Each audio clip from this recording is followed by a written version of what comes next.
जय हिंद दोस्तों। Teacher channel पर आप लोगों को स्वागत है। दोस्तों आज हम लोग केमिस्ट्री रसायन शास्त्र में एक बहुत ही इंपॉर्टेंट टॉपिक पढ़ने जा रहे हैं, जिस टॉपिक का नाम है रासायनिक समीकरण का संतुलित करना, यानी बैलेंसिंग ऑफ केमिकल इक्वेशन। दोस्तों यह टॉपिक बहुत ही इंपॉर्टेंट है। इस टॉपिक से हर बोर्ड एग्जाम में 10th लेवल के बोर्ड एग्जाम में 2-3 क्वेश्चन पूछी जाती है, चाहे वो बिहार बोर्ड हो, सीबीएसई बोर्ड हो या अदर स्टेट बोर्ड हो।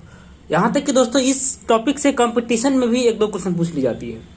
इसीलिए दोस्तों इस वीडियो को अंत तक देखेंगे, ताकि हम प्रयास ये कर रहे हैं कि आपको ढंग से समझ में आ जाए, और समझ आ जाए तो वीडियो को लाइक और चैनल को सब्सक्राइब करेंगे और बेल आइकन को दबा लेंगे, ताकि आने वाले हर प्रकार का वीडियो का नोटिफिकेशन आप तक पहुंचता रहे। और आपको ना समझ में आए तो डाउट हो तो आप कमेंट सेक्शन में पूछ सकते हैं। दोस्तों हम लोग स्टार्ट करते हैं। टॉपिक रहा है बैलेंसिंग ऑफ केमिकल इक्वेशन। दोस्तों हम लोग 2 तरह से केमिकल इक्वेशन को बैलेंसिंग करते हैं। मेनली 2 मेथड है। हम लिख सकते हैं 2 method of balancing of chemical equation. पहले हम लिख लेते हैं मेथड ऑफ बैलेंसिंग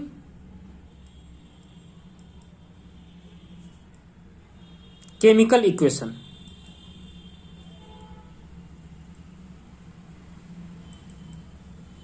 यानी रासायनिक समीकरण को संतुलित करने के 2 मेथड है। पहला है दोस्तों हीट एंड ट्रायल मेथड, जिसको हम लोग अनुमान विधि भी कहते हैं।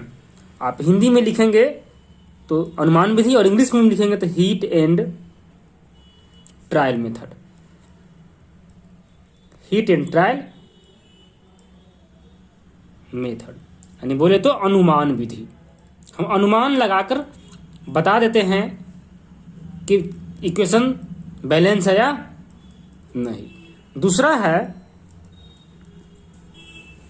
अलजेब्रिक मेथड, जिसको हिंदी में कहते हैं बीजगणितीय विधि।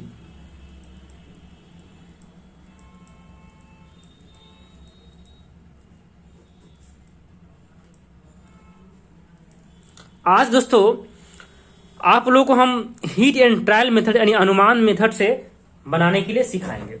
दोस्तों इसमें 2 तरह से क्वेश्चन पूछ ली जाती है। एक क्वेश्चन होता है कि आपको शब्द समीकरण दे दी जाएगी, और शब्द समीकरण के मदद से आपको रासायनिक सूत्र लिखकर आपको समीकरण बनाना होता है। एक डायरेक्ट आपको रासायनिक समीकरण दिया रहेगा जिसको बैलेंस करना होगा। तो आपको हम दोनों तरीका बता देते हैं। अगर पहला आपको जो एग्जाम्पल जो क्वेश्चन पूछी जाती है, अगर आपसे क्वेश्चन पूछ दे कि आयरन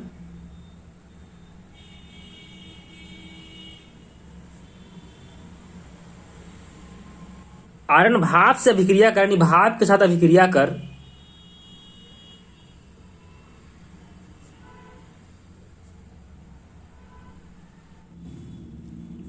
आयरन भाप से अभिक्रिया करके आयरन ऑक्साइड एवं हाइड्रोजन गैस बनाती है।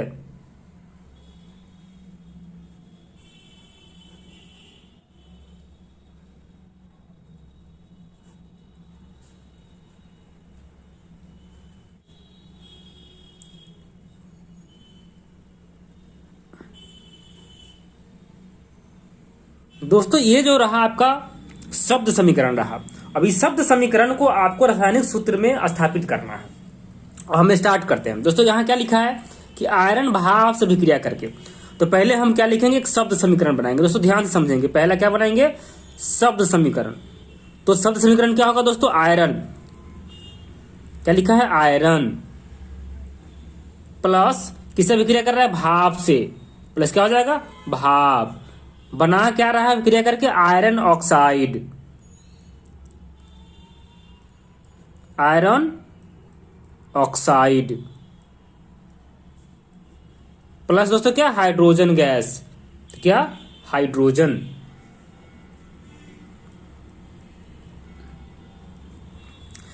तो दोस्तों ये हम शब्द समीकरण बना लिए, और शब्द समीकरण में जो भी मेरा कंपाउंड या परमाणु अणु है उसका दोस्तों हम लोग क्या कर लेंगे, सूत्र लिख लेंगे। तो जो सूत्र होगा उसका नाम क्या होगा, रासायनिक सूत्र या रासायनिक समीकरण, लेकिन बैलेंस समीकरण नहीं होगा। अब दोस्तों क्या करेंगे, पहला मेथड आपको बताया कि सबसे पहले हम लोग शब्द समीकरण लिखेंगे, और शब्द समीकरण के बाद हम लोग एक कंकाली समीकरण बनाएंगे। क्या बनाएंगे, कंकाली समीकरण। दोस्तों कंकाली मतलब होता है कि जिसमें आप बॉडी का भी जो कंकाल होता है, जिसमें कुछ मांस वगैरह नहीं होता है, उस तरह का हम समीकरण बनाना है जो कि बैलेंसिंग नहीं होगा, तो उसको हम बोलेंगे कंकाली समीकरण। तो कंकाली समीकरण में क्या होगा, आयरन, हम जानते हैं कि आयरन का सूत्र क्या होता है, Fe होता है, प्लस भाप। दोस्तों भाप क्या है, एक तरह का वाटर है, तो भाप का H2O हो जाएगा। उसका दोस्तों आयरन ऑक्साइड है। आयरन ऑक्साइड आप जानते होंगे, अगर नहीं जानते हैं तो लिख लीजिए, Fe3O4 आयरन ऑक्साइड होता है, प्लस क्या बनाया, हाइड्रोजन, H2 क्या होता है, हाइड्रोजन होता है। अब दोस्तों ये मेरा कंकाली समीकरण हो गया। इसी कंकाली समीकरण को कैसे बैलेंस करना है वो हमको यहाँ पे पढ़ना है। तो दोस्तों बैलेंसिंग करने के सबसे महत्वपूर्ण तरीका क्या है कि आप इसमें देखेंगे जो भी कंपाउंड, जो भी यौगिक दे रखा है, तो सबसे ज्यादा बड़ा कौन सा यौगिक है, या उस यौगिक में जो भी एलिमेंट पार्टिसिपेट है उस सबसे ज्यादा नंबर ऑफ एलिमेंट वाला कंपाउंड कौन सा है। दोस्तों यहाँ पर देख रहे हैं Fe3O4 सबसे बड़ा है, इसमें ऑक्सीजन 4 गो है और फेरस 3 गो है। तो पहला तरीका दोस्तों क्या है कि जो सबसे ज्यादा नंबर ऑफ एलिमेंट होगा, जो सबसे ज्यादा परमाणु वाले होंगे यौगिक, उसको लेंगे। तो यहाँ पर सबसे बड़ा आपको कंपाउंड यानी यौगिक ये दिख रहा है Fe3O4, जिसमें फेरस की संख्या दोस्तों 3 है और ऑक्सीजन की संख्या 4 है। दोस्तों फेरस के नीचे 3 लिखा हुआ तो समझेंगे फेरस 3 को है, यहाँ पे ऑक्सीजन के नीचे 4 लिखा हुआ है, समझेंगे 4 है। तो कोशिश करेंगे कि जो सबसे ज्यादा है उसको बैलेंस करें पहले। तो यहाँ पर दोस्तों ऑक्सीजन क्या गो है, 4 गो है। तो ये दोस्तों देख रहे हैं यहाँ पर जो ये समीकरण आपको दे रखा है, इसके जो बाएं तरफ जो डाटा है उसको हम लोग बोलते हैं रिएक्टांट, यानी कि जो रिएक्ट करता है उसको रिएक्टांट बोलते हैं, और जो फाइनली मेरा उत्पाद बनता है उसको प्रोडक्ट बोलते हैं। अगर हिंदी में कहे तो ये दोस्तों उत्पाद हो जाएगा और ये क्या हो जाएगा, अभिकारक हो जाएगा। दोस्तों ये अभिकारक और ये उत्पाद है। तो दोनों बगल देखेंगे, यहाँ हम देख रहे हैं कि उत्पाद में जो है कि ऑक्सीजन 4 को है, तो हम अभिकारक में भी देखेंगे ऑक्सीजन 4 को होना चाहिए। लेकिन यहाँ पर दोस्तों देख रहे हैं तो क्या है, ऑक्सीजन सिर्फ कितना है, 1 ही है। तो आप चाहे तो रफ में आप लिख सकते हैं कि जितना भी इसमें एलिमेंट तत्व दे रखा है, तत्वों की संख्या कितना है, या तो दिमाग में कैलकुलेशन कर सकते हैं कि कौन सा एलिमेंट कितना है।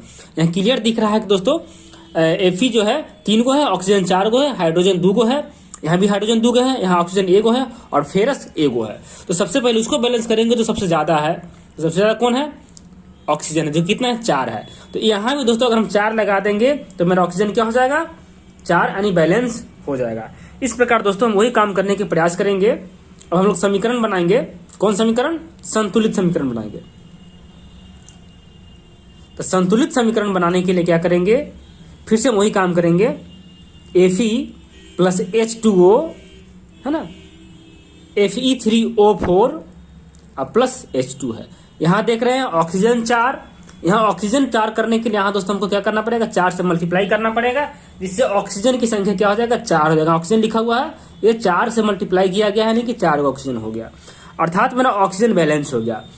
अब ऑक्सीजन जैसे ही बैलेंस होता है तो यहाँ देख रहे हैं कि हाइड्रोजन 4 और दूना 8 हो गया, क्योंकि 2 का हाइड्रोजन है, हम 4 लगा दिए तो 4 दूना 8 हो गया। अब हाइड्रोजन बैलेंस करेंगे, यहाँ दोस्तों देख रहे हैं कि हाइड्रोजन कितना है, 2 है, इसको हम 4 से मल्टीप्लाई कर देंगे तो 4 दूना 8, हाइड्रोजन ही बैलेंस हो गया।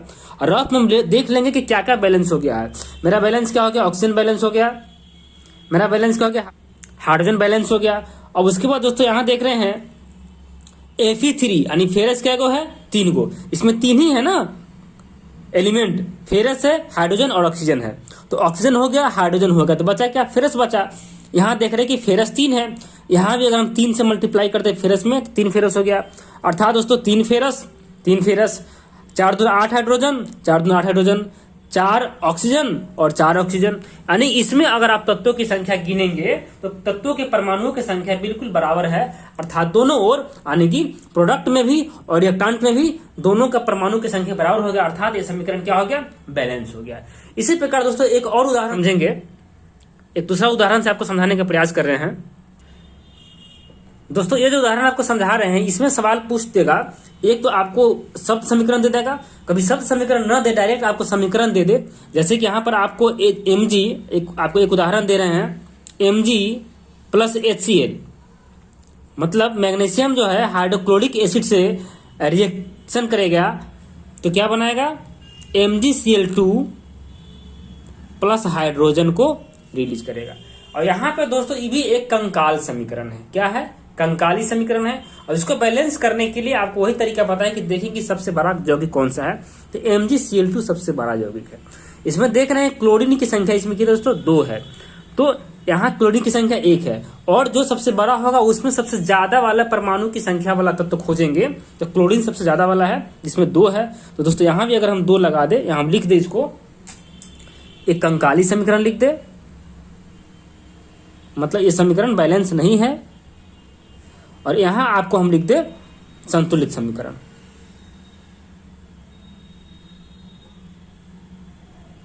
तो दोस्तों क्या होगा, Mg प्लस HCl,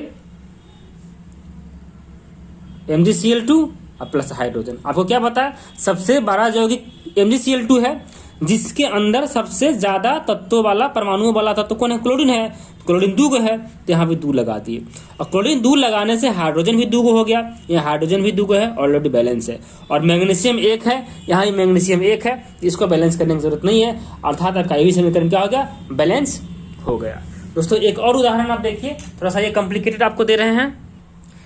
अब दोस्तों इस समीकरण को बैलेंस करेंगे, यानी कि संतुलित करेंगे।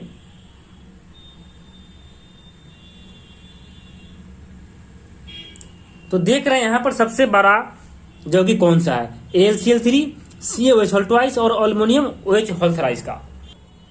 अब दोस्तों इस समीकरण में देखेंगे तो कौन कौन ये तत्व है, एल्युमिनियम है, क्लोरीन है, कैल्शियम है और हाइड्रोक्साइड है, 4 को है, कैल्शियम, क्लोरीन, हाइड्रोक्साइड और एल्युमिनियम। और पहले यहाँ पर देख रहे हैं कि एल्युमिनियम Cl3 यानी AlCl3 जो है, इसमें क्लोरीन 3 को है, एल्युमिनियम 1 को है। यहाँ देख रहे हैं क्लोरीन 2 को है। और दोस्तों क्लोरीन को बैलेंस करने के लिए क्या करना पड़ेगा, ये 2 है ना, हम इसको एक बार फिर से लिख लेते हैं, aluminium chloride plus CaOH calcium hydroxide, aluminium OH3 plus CaCl2। यहाँ देख रहे हैं क्लोरीन 2 को है, यहाँ क्लोरीन क्या है दोस्तों 3 को है। बैलेंस करने के लिए क्या करना पड़ेगा, इसको हम 2 से अगर मल्टीप्लाई कर दे, 3 दूना 6 क्लोरीन हो जाएगा। इसको अगर 3 से मल्टीप्लाई कर दे, 3 दूना 6 क्लोरीन हो जाएगा, यानी क्लोरीन बैलेंस हो गया। जैसे क्लोरीन बैलेंस हो रहा है, देख रहे हैं कि एल्युमिनियम यहाँ 2 हो गया है ना, और एल्युमिनियम वाला और कौन सा दोस्तों है इसमें, यहाँ पर एल्युमिनियम है, तो एल्युमिनियम 2 है रिएक्टेंट में, यहाँ एल्युमिनियम 1 है प्रोडक्ट में, अगर 2 से मल्टीप्लाई कर दे तो एल्युमिनियम भी 2 यानी कि बैलेंस हो गया। अब यहाँ पर एल्युमिनियम और क्लोरीन बैलेंस हो गया। अब आगे चलेंगे दोस्तों, आगे बढ़ेंगे दोस्तों, तो देखेंगे यहाँ कैल्शियम है और हाइड्रोक्साइड है। तो कैल्शियम देखिएगा तो यहाँ पर कैल्शियम 3 है, यहाँ कैल्शियम दोस्तों 1 ही है, अगर 3 से मल्टीप्लाई कर दे तो कैल्शियम भी 3 हो गया। और जैसे कैल्शियम 3 हुआ तो कैल्शियम को 3 से मल्टीप्लाई किया तो कैल्शियम 3, हाइड्रोक्साइड कितना है 2 है। अब 3 दूना 6, हाइड्रोक्साइड कितना हो जाएगा 6, और यहाँ भी देख रहे हैं हाइड्रोक्साइड 3 दूना 6। दोस्तों ओवरऑल मेरा इक्वेशन बैलेंस हो गया। आप देख सकते हैं एल्युमिनियम 2, यहाँ भी एल्युमिनियम 2, क्लोरीन 3 दूना 6, यहाँ भी क्लोरीन 3 दूना 6। अब आपको ये कैसे मालूम चलेगा 6 है, जो क्लोरीन के नीचे 3 लिखा हुआ है, हम 2 से मल्टीप्लाई करें 3 दूना 6 हो गया। उसी प्रकार हाइड्रोक्साइड 2 है, मल्टीप्लाई 3 से कर दे 3 दूना 6 हाइड्रोक्साइड हो गया। यहाँ भी हाइड्रोक्साइड 3 है, 2 से मल्टीप्लाई किए तो 6 को हाइड्रोक्साइड हो गया। इस प्रकार दोस्तों आप प्रैक्टिस करेंगे, 2 4 5 इक्वेशन बनाएंगे, आपको समझ में आ जाएगा। उम्मीद करते हो सबको समझ में आ गया होगा। समझ में आया तो वीडियो को लाइक और शेयर जरूर करेंगे। धन्यवाद।